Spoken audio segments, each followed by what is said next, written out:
and welcome to Stringer Podcast number 20. That is all my fingers and toes just to get up to this podcast number. What am I going to do next week? I don't even know. Caroline Szwed joining us. What better person to join us? Like, what a bubbly, effervescent, sweet-hearted, kind-souled, genuine individual to help us bring in podcast number 20 than Caroline Szwed.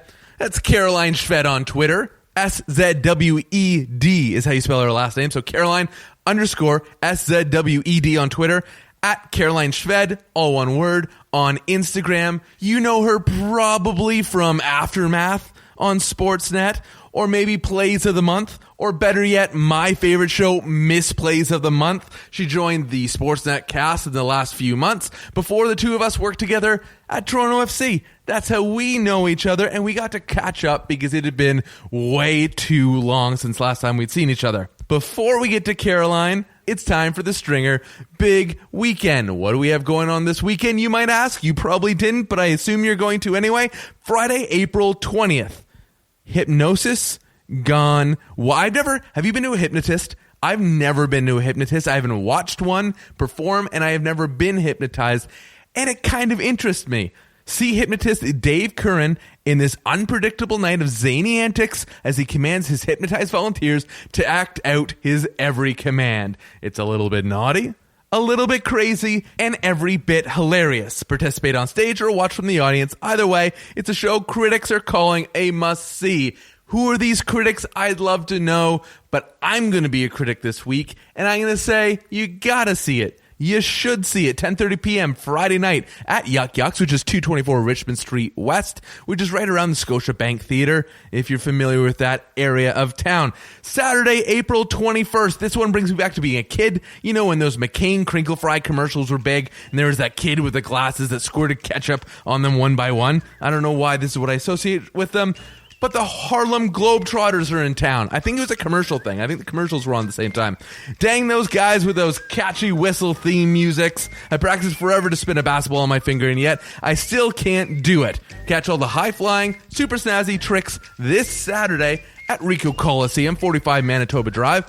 How do you get tickets? Do you want tickets? You're in luck. Head over to seatgiant.ca and ta-da! Tickets at your basketball spinning fingertips. And if you use promo code STRINGER, you'll get an extra discount on those sweet, sweet Globetrotter ticks.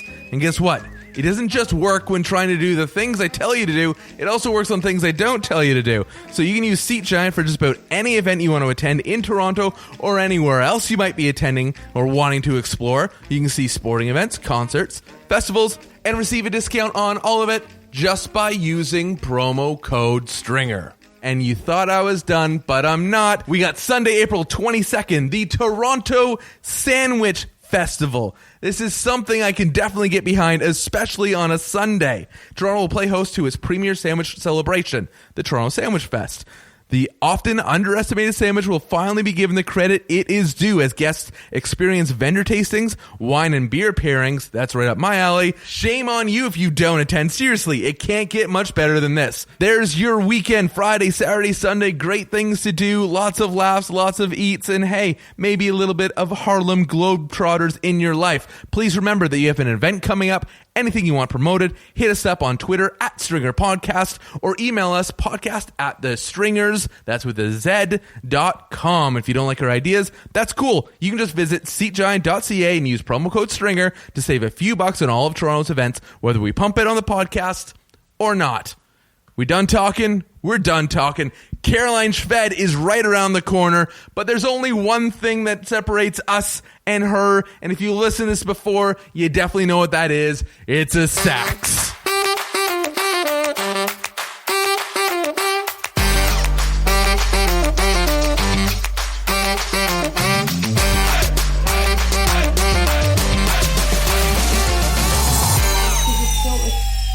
When we do what we do, it's so important to like promote what you're doing. Do you know what I mean? So it's like always on Instagram, Twitter, Facebook, YouTube, everything. There's like, you want to engage with people the best you can, but it's so important to like step away from that too, and just like, instead of having to feel like you have to show the world everything, just like you enjoy. Yeah. Funny enough, 6 degrees of separation kind of thing, but like not quite. And I thought of you. I went to get the water that we're drinking and a couple other things from the Shoppers Drug Mart.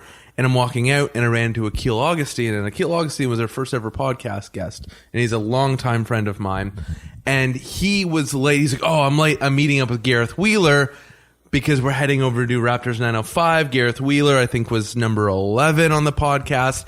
And your former co-host for TFC HQ. And so as I walked away with a smile on my face, I'm like, oh, this is a neat little circle because I'm going to see Caroline later, who's connected to Gareth, who's connected to Akil, who is connected to my moment in the morning. Caroline Szwed on the podcast. Did I say your last name right? You did. You said it better than I say it. No, that's impossible. No, seriously. Now, Polish is your background, right? So what letters change? Because it's SZWED. All the letters in the alphabet that shouldn't be beside each other. Right? That's what I tell people. I'm like, don't even try. If you were to spell it the way it sounds, it'd be SCHFED. Szwed. Szwed. Yeah. It's funny, though, that we still say SCH. Yeah. Because that's ch. It's so really. But in our head, it makes sense. SCH, we're like, oh, we know what sound that makes. Funny story. When I played soccer at West Virginia, I think this was my junior year, so my third year, my coach before the game would write all of like the starting lineup on a whiteboard. And I looked at the midfield because I played holding center mid, and she wrote SVD. And I'm like, oh my God, is that a play? Like an acronym for a play that I didn't study up on. Like we usually get set pieces. And I'm like, oh my goodness, like I'm going through my sheet and I'm like, where is this? Because it's obviously for my position. And then she's talking to us and like announcing the starting 11. And she goes, and Szwed, you're playing your regular holding midfielder position. I'm like, oh my God, there's not even a vowel in there. Like she didn't even care to put like SVD. Szwed. I got in high school I got one mistype on my name when they posted the hockey roster and they wrote it Hansley instead of Hansler, and I was Hansley for 4 years in high school. I don't keep in touch with many people from high school, but I imagine if I saw anyone from high school, it would be Hansley right away. It would be the first thing out of their mouth, because it just got posted on that like first day and it just stuck. SVD. If there was a soccer play, like that was the SVD. Oh my God. What would that stand for? I don't even know. No, I'm going to say it's a defensive play. Okay. That like you're on the defensive side of the ball. It's kind of like the opposite of the flying V. You know, the flying V from Mighty Ducks. Yeah. But what you do is you kind of form a cone, and so you trap the player in the middle of the field. Oh my God. And then you surround them with your tallest centered defenders, and then they can't hit it over them. When you're saying that, I'm already thinking why teams haven't even started doing it yet. And maybe once they listen to this podcast, they'll be like, we need to implement the SVD in our style of play. Greg Vanny of Toronto FC is like, oh my goodness, we haven't thought. Basically, it's the new parking the bus. Yeah. Right? You know, there was parking the bus. You stick 10 guys in the box and one guy like floating way up high. This is we call it the SVD, and you just kind of lure them into the middle of the park. You're welcome, Greg Van. He has to rename it the Caroline. Yeah. Like we all know it as the SVD, but he'll have to rename it the Caroline. Or Szwed. That's what usually Szwed. Once you can get it down. What are some of the worst ways people have butchered your last name? You know what? It was funny. I was just about to tell you this. When I was also at West Virginia and they were announcing starting lineups, I think we were playing South Florida, and they were announcing the starting lineups. USF? Yeah. What? Yeah. What? No, you were playing against them. Yeah. Don't I almost went there, right? So like, no way. Yeah. I didn't know that. It was between the Gators, USF, Connecticut, and the Mountaineers. I picked WV. You had a couple options now, didn't you? Yeah. But I chose Mountaineers because they're close to home. So family, right? So you were about to play USF, and they're announcing our starting 11, and they're saying everyone's first and last name. Then you take a step forward, you wave, do your thing, and they go, Caroline. And then I step back, and my whole team starts laughing, and I'm like, just at least try. Like, you didn't even try. I just my parents named me Caroline. Like, it was just hilarious. I would think if you couldn't handle it, like, you just take it the Z altogether. Right? You just go Szwed. Yeah, got that. Really, if you just get rid of the Z, it's a little less confusing. and at least you get points for trying. And while I was in the US, they don't say Z, they say Z. They say Z. So when I first got there, you spell your last name SZWED, and they look at you like you have three heads. SC. Yeah, and then OSZ. When I came back here, I had to get back in the habit of saying Z because I feel like it's more common to say Z here. So yeah, it was just it's a wild ride with this last name of mine, but I like you because I can't put you in a box. Okay. Right? You know, sometimes you're like, oh, that's this type of person or that type of person. I'm really drawn to you because I can't put you in a box. And I feel like we can just talk about these parts of your life all, in my opinion, went to an extreme level before you made a change. So can we talk about your playing career? My playing Because your playing career, like you were part of the national team program. So I had no life growing up, but that was my choice. Like, I loved having no life aside from school and soccer. I would literally train 6 times a week. My parents are God sent, so for 6 times a week we would drive from Oakville to Vaughan. So my mom my mom and dad had no life. As soon as they were done work, they would literally get me from home and go and drive to Vaughan every day. So the gas, I can only imagine. What was in Vaughan? Why Vaughan? National Training Center. Oh, right. So yeah, I made the provincial team, made the U17 national team, went and played at the U17 World Cup in New Zealand. Most incredible experience. New Zealand's my favorite place to go to. If you haven't been, Now you're saying it really quickly. I know. You're saying it really quickly without appreciating the fact that it takes all of 26 hours to get there. So without going 26 hours to tell me about the plane ride, like, really, how incredible is this experience? You know what? You're in New Zealand with the national team. When I was playing soccer, it was my entire life. Like, I put so much into it, training.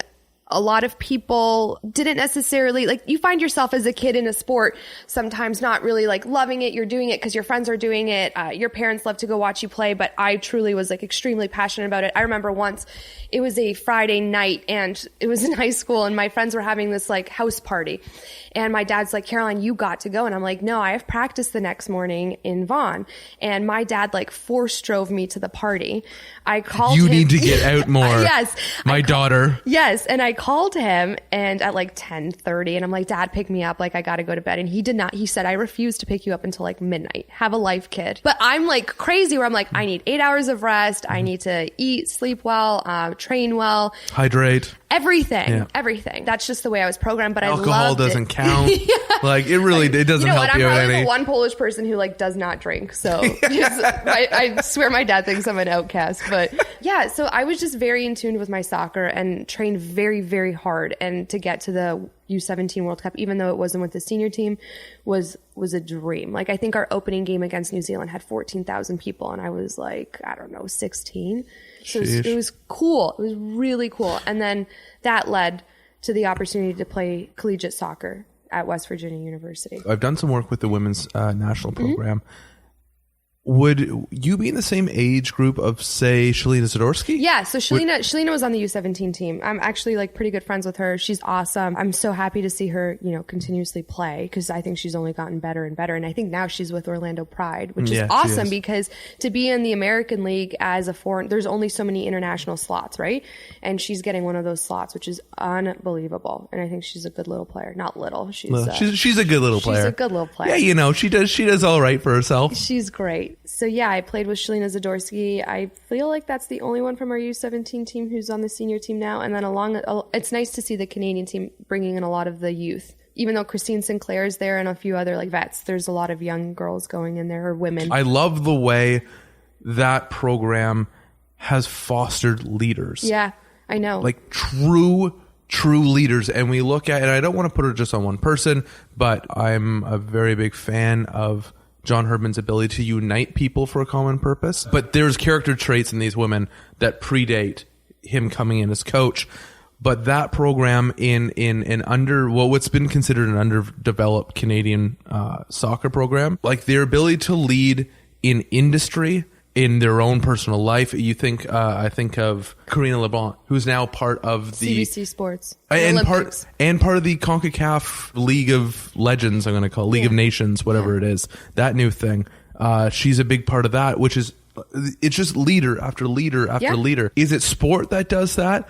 Or are we seeing something unique, do you think, within Canada that has allowed that over these last 10 or 15 years?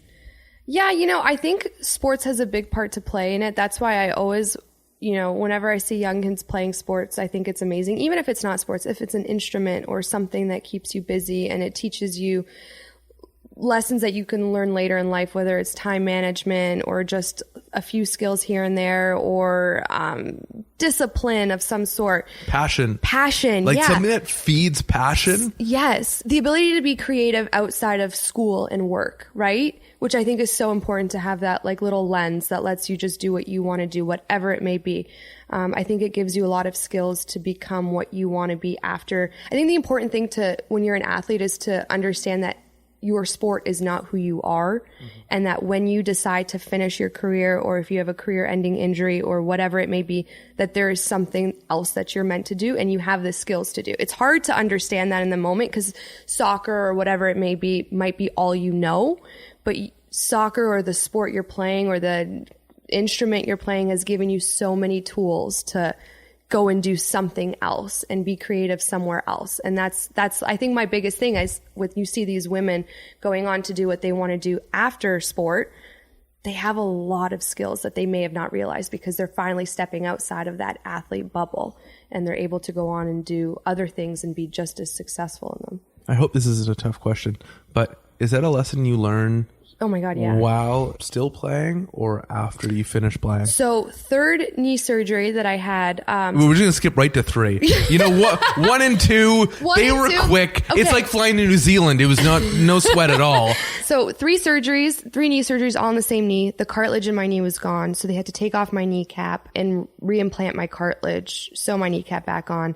I woke up in a machine that I had to be in 8 hours a day that was just bending my knee back and forth for 8 weeks straight. Those 8 weeks were the worst time of my life. I was like, my life this can't get any worse right now. And I know people go through a lot worse, but when you're taken out of your sport and you're just in pain and you're miserable, it's just so hard. Ended up trying to come back, did really well to come back, got super fit, returned to the pitch a week before preseason, blew out my knee again. The cartilage didn't heal properly. Surgeons told me I had to stop playing or else I'd walk with like a cane for the rest of my life. So competitive sports were done.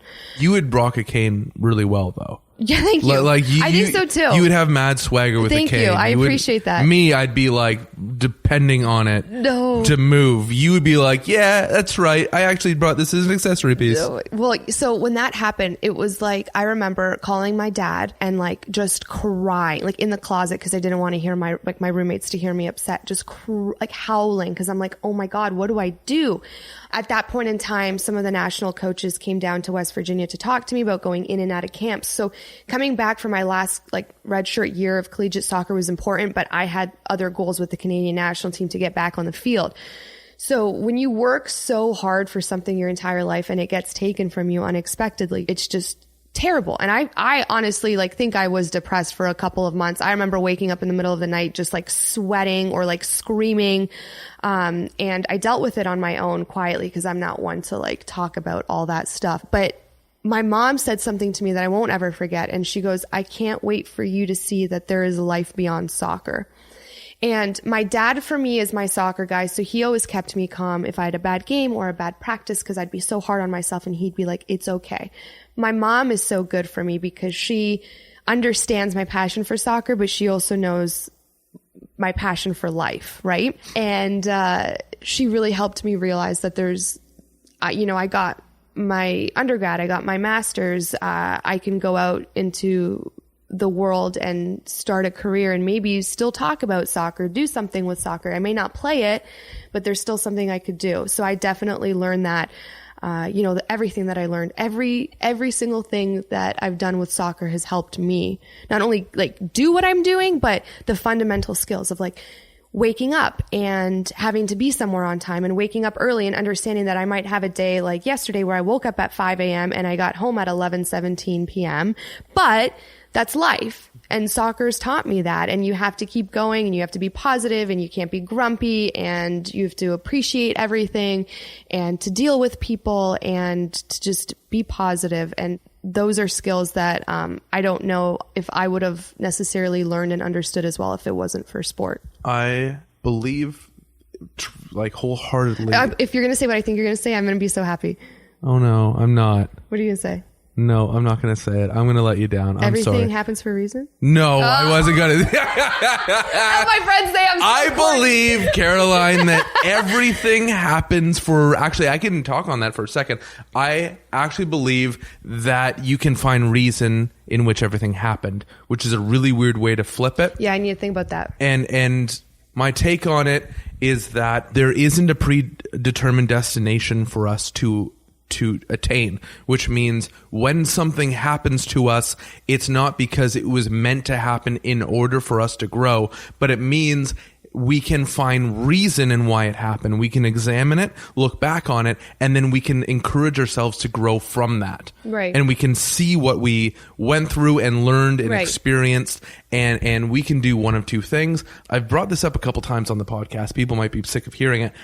There's a very short HBO documentary series called The Defiant Ones, which is the story of Dr. Dre mainly, but also... I heard that is unbelievable. Caroline... Should I go home and do... Caroline, please, if you have the time, it's... I think about 90 minutes an episode. No, I've heard amazing things about this. So it's the story of Dr. Dre contrasted against who's going to later in life be his producer and really business partner, Jimmy Iovine.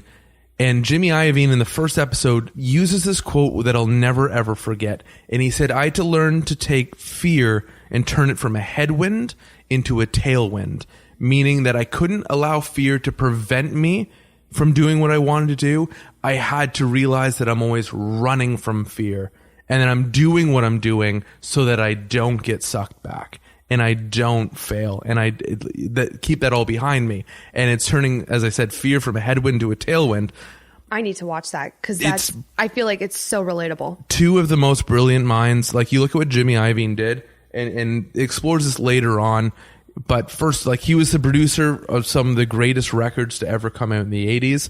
You think of U2, you think of Tom Petty, Patti Smith. Like, he did so much. And then he turned it and opened up his own label, and he just brought in all of these oddballs. But they were all names, like, everyone's heard of Nine Inch Nails, everyone's heard of Marilyn Manson, everyone's heard of Dr. Dre. Yep. Right? And then out of Dre, you get Eminem, and you get 50 Cent, and you get I have to say 50 Cent. Go, Shawty. Like, I can't say your birthday. I had this discussion with a friend. I can't say 50. Like, I want to, but you can't. but I can't. I have to say 50. It's 50 Cent.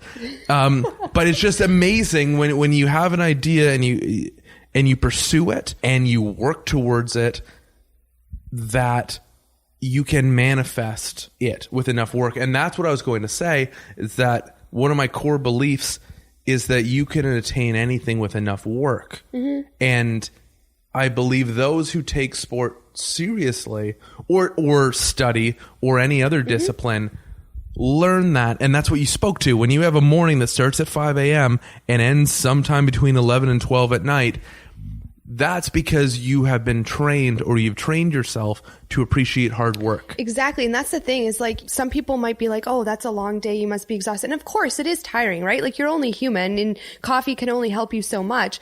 But I'm at wherever I am, and I'm like, I'm so lucky to be doing what I'm doing. Like, this doesn't even feel like work. Like, yes, you're kind of like, you hit a wall at some point, but it's like, you work hard and you also reap the benefits of it afterward. Like, I came home yesterday and I'm like, okay, that was a long day, but man, like, I got to ring the bell at the freaking WWE show and be the timekeeper. That was awesome. Really? Yeah, I got to walk out. Do we get to see this somewhere? Yeah, Is this going to be? It might be on Aftermath. I can't speak. You don't know? Yeah. Sure, but it's in there. It was caught on camera. And I had to walk down like the little ramp, right? And I was so nervous because if anyone knows me, like, I'm the clumsy.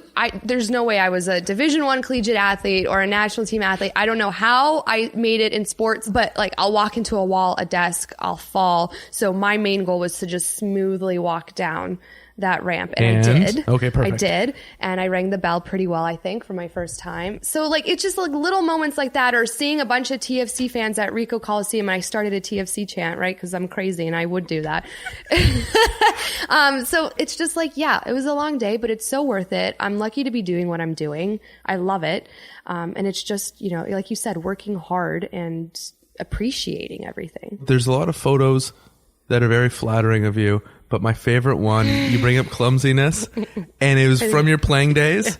Do you remember which one I'm going to say? I think I'm like face planting, your right? Your face and down. And there's nothing and no one around me. No, you are alone in a green pasture known as the pitch.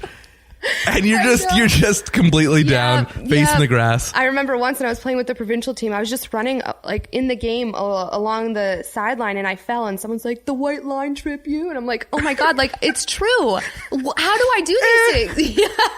I don't know. Yeah, jerk. Maybe it did.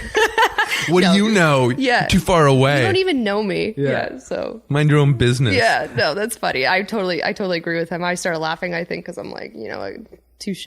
There was a moment during the Toronto FC playoffs last year, and I can't remember, maybe it was right before, I can't remember what night it was, but it was raining, the weather wasn't nice, and a great goal was scored, and they tend to curl right or left for their celebration. When you're facing the net, if you curl right, you would generally run into me. If you curl left, I have to go running for them. And so I'm like, bombing it down in front of the supporter end, and I've got my camera in my right hand, and I'm destined to get this incredible celebration. It's all rubber matting on the one end, and when you get rain on it, it's like friggin' slick. And I caught myself, and so my right hand holding my camera goes straight up in the air because I'm like, I can't break this. Yeah, you can't break it. And I just like fall to the ground in a heap of shame. And I startled a security guard who could do nothing but laugh. Yeah. And I don't hold it against him for laughing because I probably would too. And I probably looked like the most ridiculous human holding a big giant film camera in the right hand and like scraping the crap out of my arms and knees in the other. You think you probably look ridiculous. I probably would think it's still impressive that you managed to hold up a camera with one hand. Oh, I thought it was going down. But that's still impressive. Arm strength. Arm strength. Or it's like the adrenaline. You hear those stories where it's like, man lifts a helicopter to save someone's life. When you have to buy and purchase all your own film equipment, you are very aware of how much it would cost to replace it if you're a dumbass and slipped on rubber matting because you want to run for a celebration. Oh, Clay, what are you doing today? I'll have to go take out a loan to pay for my camera. You think I'm joking? No, I know. Straight up, stupid things. Yeah, I feel like I have to take out a loan to get like a bag of almonds at Loblaws these days. Like everything is so expensive. I remember when I first came back to Canada, I went to go and see how expensive almonds were. And I'm like, oh my God, I don't even care about being healthy. I'm pretty sure it's $8.99 for like a 400 gram bag or something. I have almonds in the other room. If you want some, I'll bring them to you. But yeah, you know what? I want to eat healthy. Like I'm conscious about it, but it costs a lot of money. Yeah. And I can still go to the dollar menu at McDonald's and be full until dinner. Do we have the dollar menu in Canada? We did. When I came back, there wasn't. Like, and what did I come back 2.5 years ago? Since when have you eaten McDonald's? Oh my God. Oh my God. Clay. Really? What are some of your... Oh my goodness. Okay. So now I don't eat pork or beef. I was a vegetarian for I think a year and a half, and I started... I was for about a year. Yeah. Interesting. And I need to start eating chicken because now I'm pretty active and I needed more protein, right? So I eat chicken and salmon. I wish I didn't eat chicken. It's very, like, I don't eat it often. And so I don't eat pork and beef anymore. But when I was at West Virginia, I think I ate McDonald's like 4 times a week. We trained so much that I was like, whatever, I can go and splurge. We also trained from the hours of like 1:30 and 8 p.m. So we skipped dinner altogether. So it was easy to go to a drive-through or Subway right after practice and eat and then go home and try and find time to actually do our homework. What are you eating off the dollar menu? What was your go-to? Two cheeseburgers if it's from the dollar menu. Normally a Big Mac combo with 4-piece nuggets, sweet and sour sauce, Coca-Cola. Always Coca-Cola, because like it does not get better than a cold Coca-Cola. Sometimes a cheeseburger and a McChicken. I love how you don't say Coke. It's Coca-Cola. Coca-Cola. It's Coca-Cola. You know what? When I came back... Because 1960. I know. I'm so weird. Or I would say soda when I first came back and people were like, of course. No, that makes complete it's not sense. soda. Or a McChicken and a cheeseburger. Always eat the cheeseburger first, then the McChicken. Priorities. Yes. And if it's not McDonald's, I'd always A&W is my favorite like fast food. Oh, interesting. I love A&W, but they didn't have any where I lived. My McDonald's go-to, it's funny, you did what I did, I think, is I always go nuggets instead of fries. Oh, but I'd get the fries and nuggets. Oh, do you really? Like combo with a side of 4-piece nugget. Oh, I love 4-piece nuggets. They're so good. It's just like the perfect little I do know snack. dipping sauce because first of all, I make a mess of it. That's Clayton's like kryptonite. If there's any sort of sauce, drink, liquid, semi-liquid, whatever gel, shirt. it's all down my shirt. That's the end. And it'll come with the most random things that you're like, wow, there's even sauce in that. Oh yeah, I found a way for like the cream cheese in my bagel to spill down my shirt and leave a stain that's with me that's why if you look behind me, I have like half a closet hanging on my coat rack because I will purposefully wear a shirt in the morning and then take it off, put on a t-shirt when I get to work, and I leave it on my coat rack, be like, just in case you have one of those days, now you have a button-up shirt. Well, you've learned, right? Lessons learned. Life lessons. Sometimes you learn how to prevent things. Other times you just learn how to set yourself up to like make up for it down the road. You know what I found out yesterday? That if you drive through Tim Hortons, you can get a Timbit for your dog for free. Does Cash eat Timbits? Well, he will now. Because like... Cash goes everywhere with me, okay? Like whenever I even go down the street to a Shoppers Drug Mart, he'll be in my car just for the ride because he loves the car. And like anytime I can bring him anywhere with me, I bring him. And now I will purposely always, and anytime he's in the car, we will go to Tim Hortons. Now, Cash, we're not referring to the Man in Black or the multi-platinum record selling artist. Yeah. We obviously are talking about your adorable dog. And this is a perfect gateway for us to talk about something you're so passionate about. Gosh. And something that we connected on, yes. I think immediately when we first met, whatever it was, 2 years ago. So I'm a crazy dog lady, and I always grew up with dogs, but I've always loved animals. My parents are just awesome and always let me have a dog growing up. But when I was in West Virginia, done playing, worked there for a few years after I graduated, I just one day left work a little early, and it was a Friday, and I'm like, I'm going to drive to Charleston, which was about 3 hours from Morgantown. I'm like, and I'm going to rescue a dog today. That's what I'm going to do. I was not prepared. I didn't have anything. And I'm going to do it. Yeah, I'm going to do it because I just wanted a dog. I really wanted to rescue one. And I just went, and I wanted to get an older dog because typically they're the most, like, you know, no one wants an older dog, and I felt really bad for them. And I went through the puppy section, and I saw Cash. His name wasn't Cash. His name was Waylon. That's still actually a really wicked name. Really good name. And it's funny because I'm pretty sure Waylon Jennings and Johnny Cash roomed together for a while. That's actually really crazy now that you think about that. I saw him. All the puppies were barking. Cash was so sad. And my heart, right? Like my heart just died. So I was like, oh, can I look at this dog? They said he's really, really sick, so you know. And I'm like, okay, I don't care. Like, I want him. And I remember actually once when I was filling out the paper, some guy walked by and they're like, that's the dog you're going to get? And I'm like, it sure is. And he had pneumonia, bronchitis. I later found out he had worms, everything. And he was 2 months and I believe 5 pounds. So just like a really sick puppy. So when I got him, came straight home, went straight to PetSmart, bought everything I needed for him. And I remember at night, he would always be like coughing and sneezing and he had mucus. And I'm like, oh my goodness, this dog's not going to last. So I let him sleep with me. And he would like nuzzle right on my neck and sleep on my neck. So I like... That's how you get pneumonia. I know, right? And then, yeah. Oh, this is totally adorable. Yeah, I know, right? Well, I don't know. And then I feel like that's where... people don't understand, like when they see me being so close with Cash, like we really formed a bond at that moment because I truly think like he felt very safe with me and he knew I was helping him. Dogs are really smart. And I just like my heart just melted for him. I'm like, this dog needs to make it through. And he was on antibiotics for a solid 6 to 7 months, got cured of everything.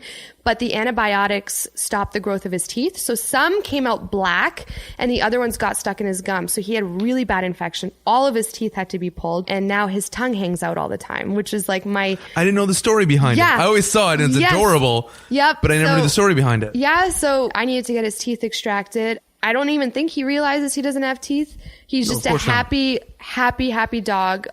honestly, like, he's my best friend. I know that's weird saying because like dogs don't talk to you, but I always say no matter what, I can have a long day, I can have a bad day, I could have a great day. I come home and I'm happy because this dog is just so joyful. He makes me laugh. Like, it's just nice to go out for a walk with your dog. And anywhere I can bring him, I bring him. Now, was that the start of your being more outward?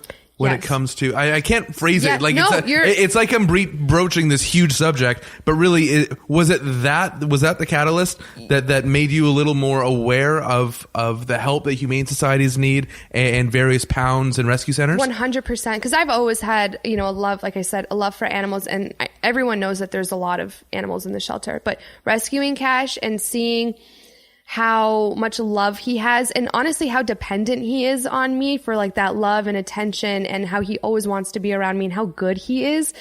I always say I can't imagine if I ever get any more dogs, which I'm sure I will. Not that every dog deserves a good home. Right. I'm 100% people who go and get a dog from a breeder, those dogs deserve a home just as much. But like, I would never be able to go and not go to the shelter and get one because those dogs aren't really given a chance.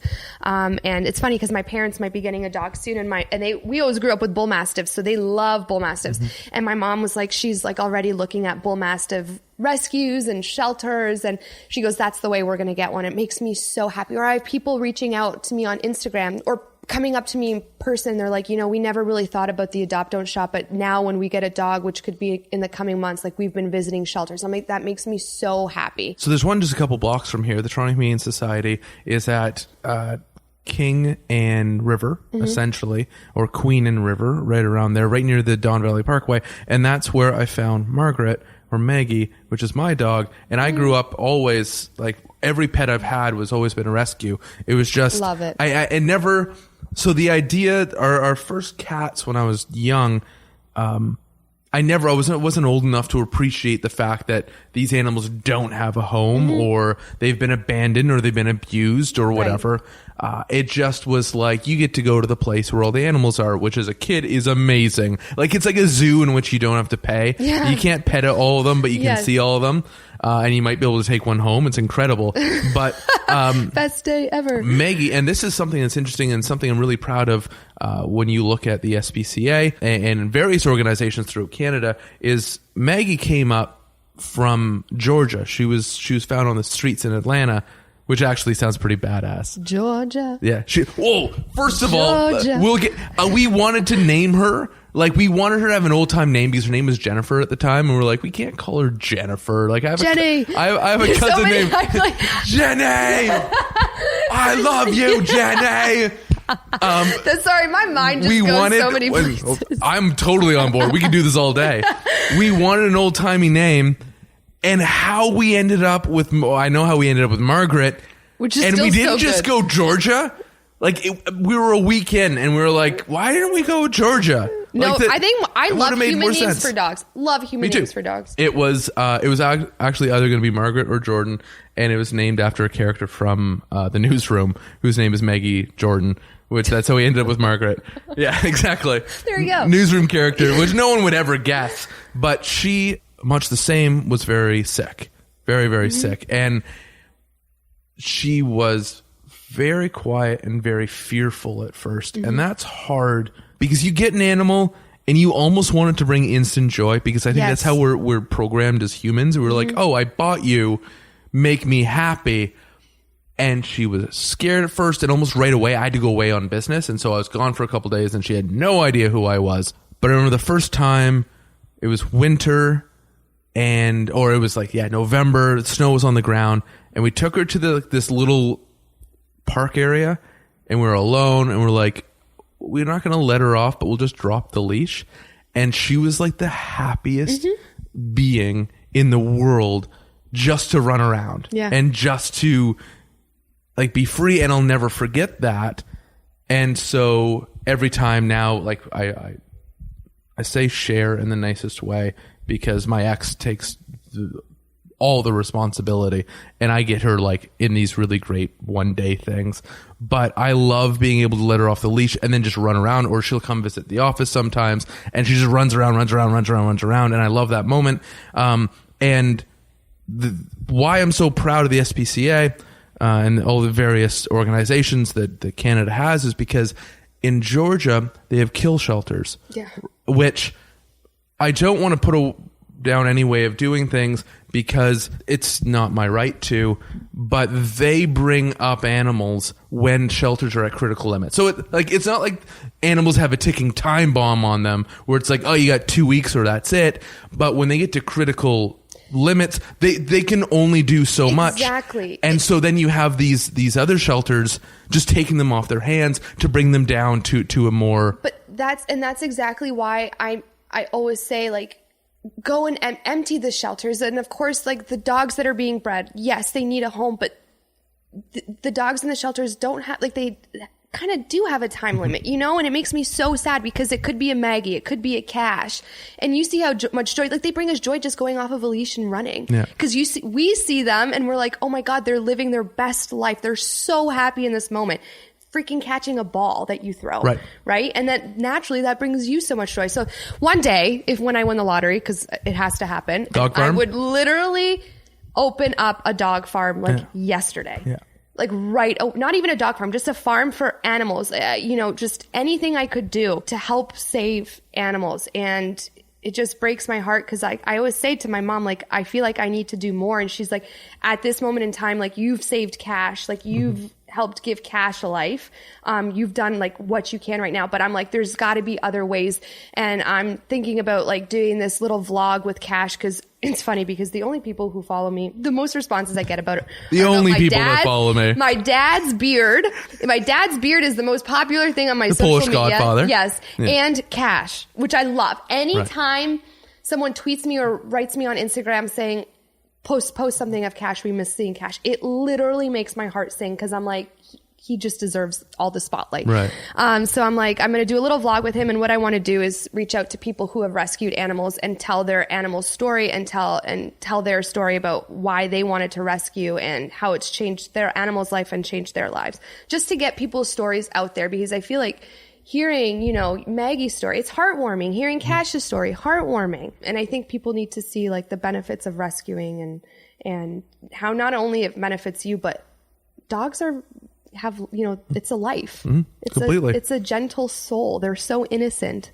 And it could be a cat. It could be anything. Just turtle, rabbit. I spoke to Alexa Bliss. I thought you were going to say I spoke to a turtle the other day. And I was like, that oh, too. please. You never know with me. I wouldn't doubt it. Alexa Bliss, who's a WWE superstar, and she adopted a deaf pig. And now she is a pig. Incredible. Yeah. And I'm like, so we talked about that. Yeah. So it makes me so happy. I want to, because you bring up the WWE, I want to talk about your career move because it feels like we haven't gotten you really out of soccer yet.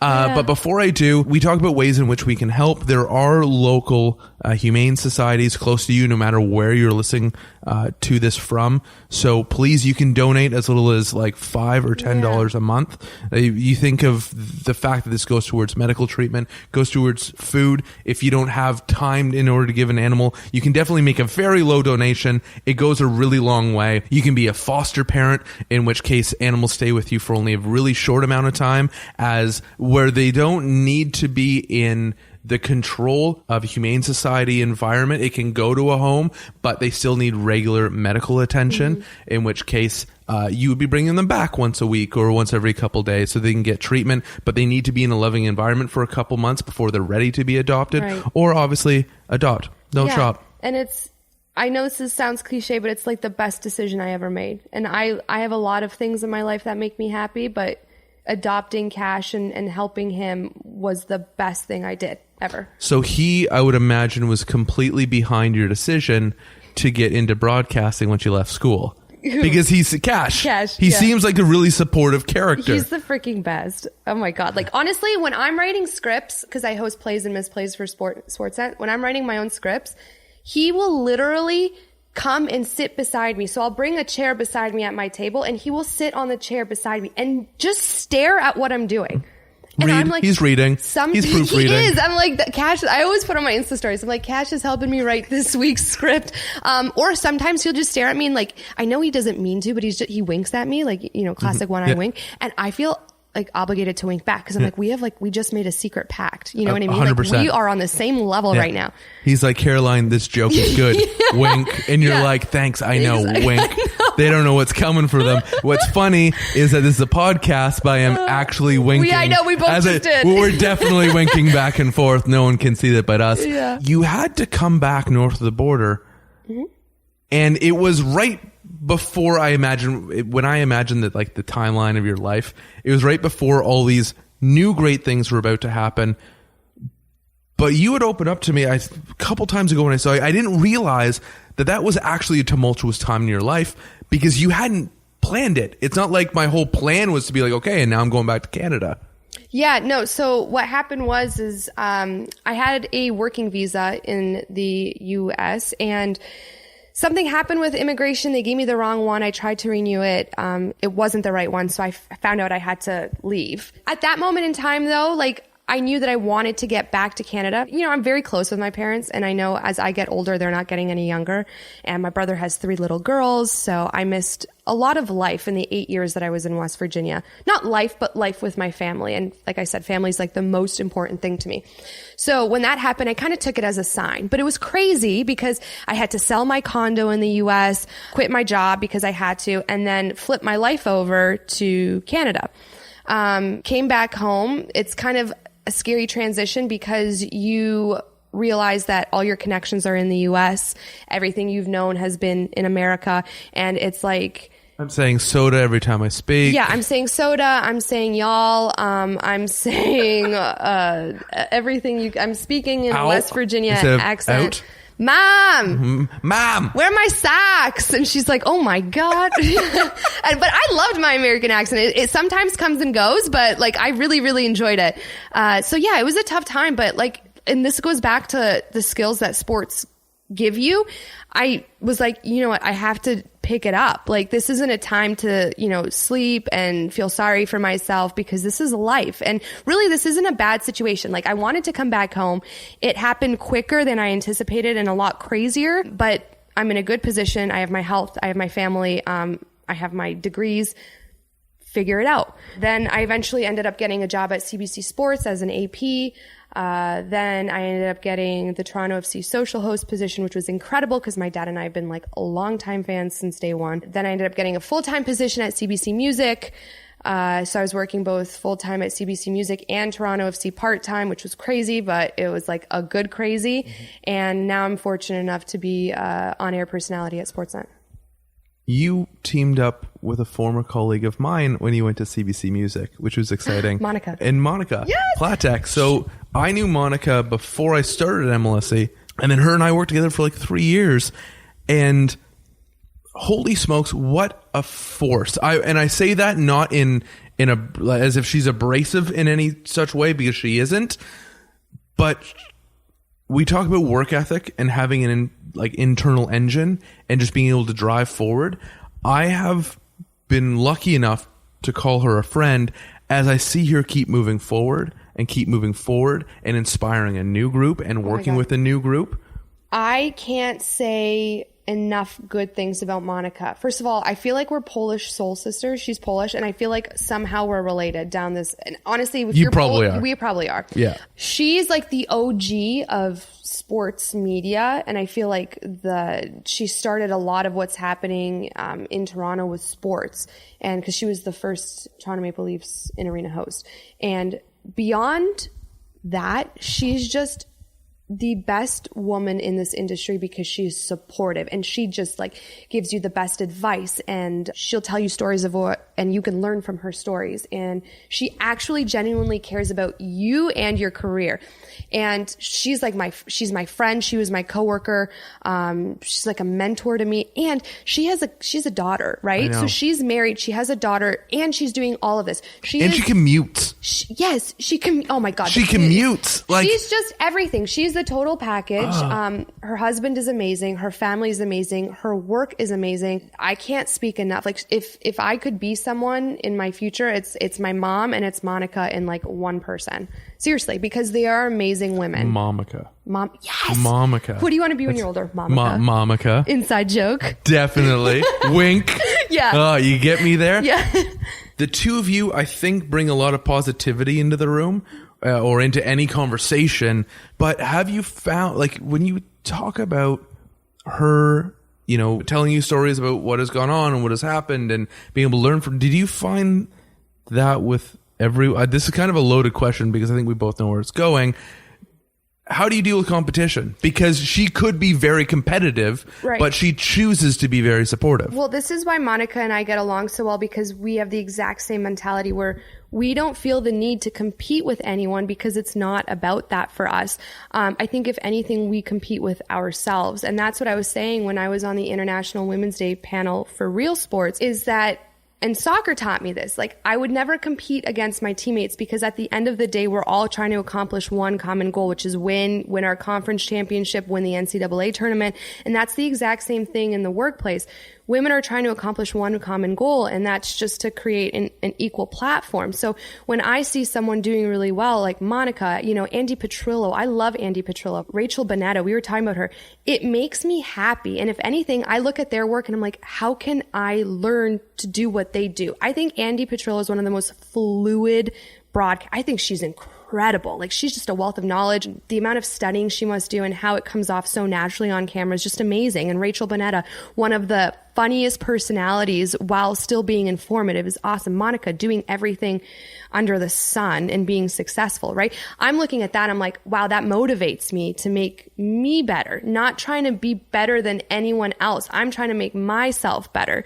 And Monica and I really bonded over that because we don't see each other as competition, right? Like, when I told her that I got the job at Sportsnet, I've never seen someone so happy for me. You know, such a big hug. She'd call me, ask me how it's going, if there's anything that I needed. And that's what I would be to anyone. If I one day, you know, progress in my career, if anyone needed anything, I would feel the need to be that way too, because it's not about competing. And it's the same thing. Like, I see men doing well in the industry. It's not like, oh, I need to be better than he is. Right. Of course. Right. It's for me, it's like, if I mess up a word on Aftermath because I stuttered, or I didn't like the way I looked, saying something on plays or misplays because it could have been more fluid. I'm practicing by myself in the mirror at home, figuring out what I need to do to be better. Mm-hmm. Not better than somebody. Yeah. Yeah. Anywhere. It's, how do I make myself better the next time I come on air? What I've never understood, and first of all, you bring up a great point, that it's not just looking at Andy Petrillo or Monica or Rachel and saying, you know, picking up things from them. You have a great way of incorporating everyone into it, because the idea isn't being better than a guy. It's, as you said, it's creating an equal platform, or just saying like, hey, I want to collaborate. That's why in my head, whenever I see some of the greatest people in my field, I don't think I want to be better than them. I'm like, hey, I want to work with them. Yes. Like, why compete when you can collaborate? And especially in an evolving sports landscape where there is obvious reason for why it should not be a male-dominated panel or broadcast or just media room at all. I love the idea of being like, why can't we collaborate? Yeah. Why must I be just this person? Why can't we all just sit down and do one big thing together? And that's what I was like, I want that stereotype to end. And I also, like, I was asked on the panel, I was asked, were you nervous going into a male dominant industry? And I was like, I don't enter sport or work thinking that I'm entering a male dominant industry. I'm not, because I'm like, I'm going to work hard. I'm going to do everything I need to do to get to the next level. And it's a lot of work, and it's not always going to be, you know, easy breezy. Like, there's going to be off days, and you're going to need to know how to deal with them. But I'm not thinking I need to compete with men or women. I'm just doing me, and whatever happens, it's going to happen. And as long as I work hard and I try and like excel my craft, that's all that I can do. And that's all that makes me happy, because it's not about who's to my right or who's to my left. Interesting. I'm going to try this. See if it works, because I'm going out on a limb here. Okay. Man or woman, name 3 of the best people you've worked with. And this is no disrespect to any of the other people that you've worked with. Monica Platek. Hey, Momica. My thought here wasn't to put you on a spot, and I'm sorry if I did. Okay. No, it I'm wasn't just an idea. The idea was that no matter who you go to and who you've worked with, regardless of gender or experience or whatever, you can always feed off them and learn something from them and become better when the two of you team up. Well, it's true, because I was even thinking about like Footy Talks. I host a show sometimes live in Toronto called Footy Talks. May 3rd? Yeah. Are you hosting May 3rd? Yeah. Amazing. That's coming up in a couple weeks. Yeah, it's so much fun. And like there's so many people on the panel. Laura Armstrong, Gareth Wheeler, Brendan Dunlop, James Sharman, KJ. And it's just like this collective fun conversation of just a group of people. No one's like, oh, she's a woman, she's talking about sports. Oh, he's a guy, he's talking about... It's not that. You're just a group of friends talking about whatever may come up.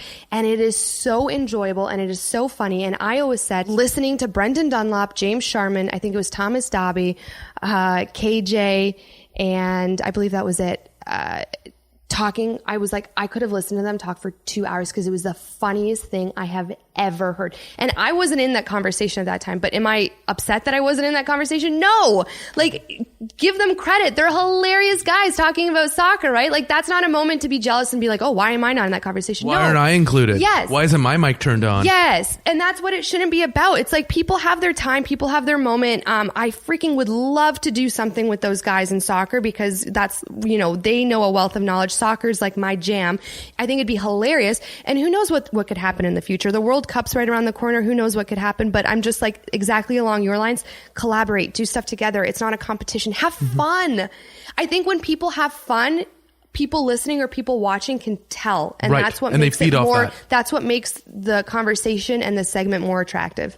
And that's why this conversation has been so much fun, because I've had fun with it. Yeah. You're still smiling. Yeah, I'm always smiling. You're always. It is very true. You haven't fallen over yet. I feel like we have so much more we can talk about. So would you come back? Yeah. Maybe sometime? Hey, would you have me? Can we do a part 2? Would you have me though? I would totally have you. Because I sort of cut you off and started singing Georgia and Jenny. Georgia.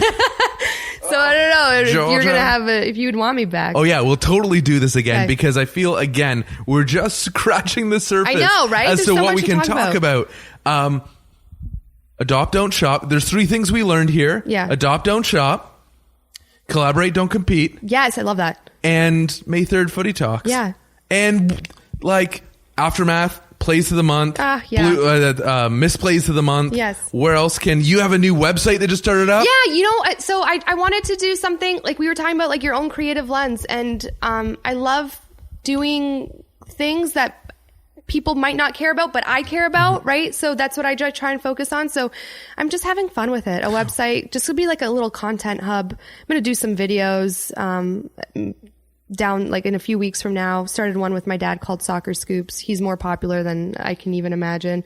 And yeah, I'm just having fun. I'm just creating my little lens and going with it. Now, a recent piece you put up was an open letter to your mom. Yes. If you can tease it out without giving it away. Okay. At the International Women's Panel, they asked me which woman inspires me most. Of course, my answer is my mom because she's incredible. And her and my dad's story about how they came to Canada is unbelievable. Maybe we'll save that for episode 2.